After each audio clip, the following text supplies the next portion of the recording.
తమిళనాడు ముఖ్యమంత్రి పీఠం మీద విజయ్ కూర్చున్న తర్వాత చాలామంది సినిమా వాళ్ళకు రాజకీయాల మీద ఆసక్తి కలుగుతున్నమాట వాస్తవం.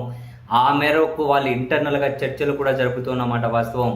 అదే బాటలో తమిళనాడులో కూడా మరికొందరు హీరోలు రాజకీయ రంగ ప్రవేశం చేయబోతున్నారనే చర్చలు కూడా స్టార్ట్ అయ్యాయి.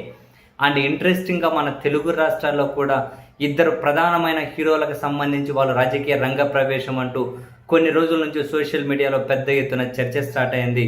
చాలా ఇంట్రెస్టింగ్గా ఆశ్చర్యకరంగా అల్లు అర్జున్ ప్రశాంత్ కిషోర్ని కలిచారు అనే వార్త. మరీ ఇంట్రెస్టింగ్ ఏంటంటే ఆ వార్త జోరుగా జరిగినా కూడా వాళ్ళ టీం ఎక్కడా ఖండించలేదు.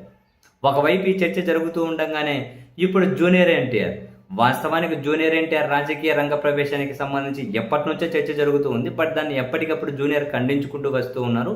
పూర్తిగా దృష్టి సినిమాల మీద నాకు ఆలోచన లేదు, రాజకీయ రంగ ప్రవేశం అనే ఆలోచన లేదు అని ఖండించుకుంటూ వస్తూ ఉన్నారు.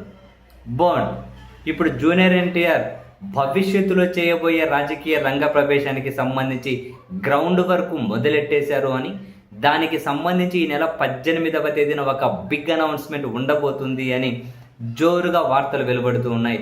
ఆ బిగ్ అనౌన్స్మెంట్ ఏంటి అంటే, విజయ్ ఇంత రాజకీయాల్లో సూపర్ సక్సెస్ కావడానికి కారణం ఏంటి అంటే వాళ్ళ ఫ్యాన్స్ అసోసియేషన్లతో పెద్ద ఎత్తున సేవా కార్యక్రమాలు చేపట్టి, అంటే వాళ్ళందరినీ ఒకే వేదిక మీదకి తీసుకొచ్చి దాని నుంచి సేవా కార్యక్రమాలు చేసి రాజకీయ పార్టీ పెట్టిన తర్వాత ఆ ఫ్యాన్స్ అసోసియేషన్లే రాజకీయ పార్టీ కార్యకర్తలుగా మారిపోయారు. అది విజయ్కి చాలా పెద్ద బలం అయింది. సరే, ఇక్కడ ఆయన్ను ఫాలో అయ్యి అదే ఇంప్లిమెంట్ చేసి అదే ఎగ్జిక్యూట్ చేస్తే ఎంతవరకు వర్కౌట్ అవుతుందని కాలం సమాధానం చెప్పాలి.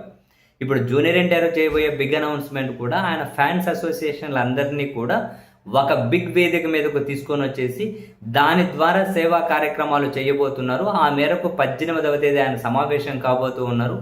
ఆ సమావేశం తర్వాత ఈ బిగ్ అనౌన్స్మెంట్ రాబోతుంది అన్నది ఈ వార్తల సారాంశం. సో అదే నిజమైతే డెఫినెట్లీ రాబోయే, ఇప్పుడు కాదు, 34 అవుతుందా లేకుంటే 39 అవుతుందా తెలియదు అప్పటి రాజకీయ పరిస్థితులను బట్టి.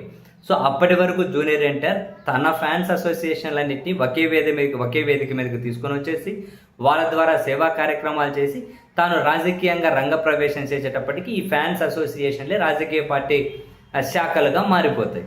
సో ఆ మేరకు ఒక బిగ్ అనౌన్స్మెంట్ జూనియర్ చేయబోతున్నారు అని జోరుగా వెలువడుతున్న వార్తల సారాంశం. ఇప్పటి వరకు అయితే ఆ వార్తలను జూనియర్ టీం అనేది ఖండించలేదు. బహుశా నిజమే కావచ్చేమో, లేదు అని ఏవైనా అనూహ్యమైన మార్పులు జరిగి చివరి నిమిషంలో ఏవైనా పోస్ట్ పోన్ అవ్వడమో రద్దవడమో జరిగితే ఏం చేయలేము. బట్ ఇప్పటి వరకు జూనియర్ ఎన్టీఆర్ టీం నుంచి ప్రకటన రాలేదు. రాజకీయ రంగ ప్రవేశానికి సంబంధించి చర్చ జరిగినప్పుడు చాలాసార్లు ఖండించుకుంటూ ప్రకటన వచ్చేది. ఇప్పుడైతే ఎలాంటి ప్రకటన రాలే. బట్ అనుకున్నట్లే ఫ్యాన్స్ అసోసియేషన్స్ సమావేశం, ఒక అనౌన్స్మెంటు, ఇవన్నీ ఉండబోతున్నాయా అంటే చూడాలి.